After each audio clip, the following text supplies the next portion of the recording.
So one question that many of you have been asking me frequently, and it keeps cropping up both on Instagram, Facebook, in my clinic, is what is really the right age to begin an anti-aging regimen?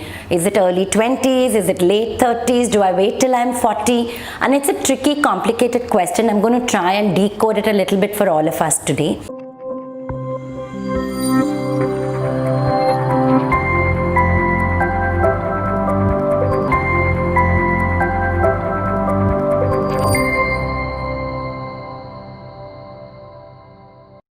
First of all, it's important to understand that aging begins very early in the body. I'm not talking about visible aging on the skin, but aging of the cells, aging of different parts of our body, and especially the skin, can start as early as the age of 10. This is because especially on the skin, there is a constant buildup of the protein collagen and there's a constant destruction.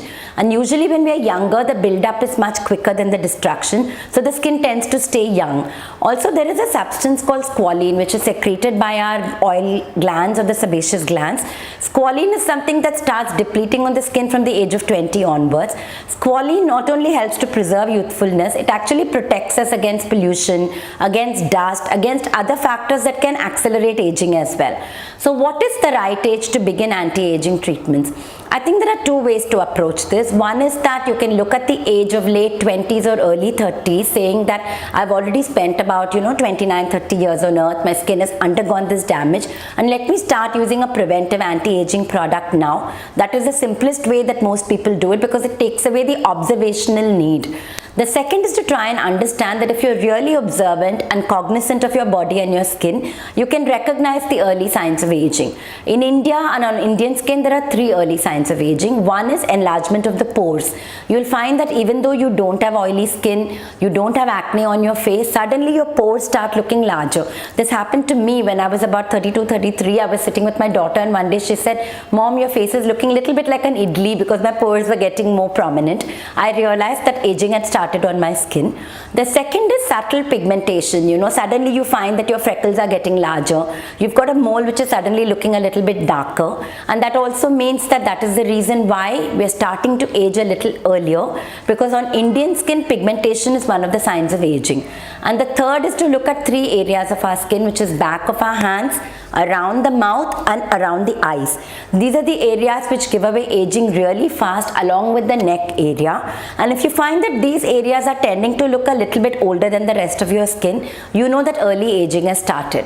So my advice to you is, when you're 29-30, start looking at these areas. You can start using a cream with vitamin C in it, because vitamin C is even good for younger skin. It tends to brighten the skin, it tends to reduce acne, and it definitely tends to delay aging.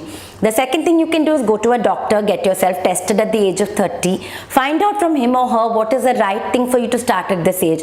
Is it a retinol? Is it a vitamin A? Is it a vitamin C? What are the creams that you should be using? Should you use a night cream?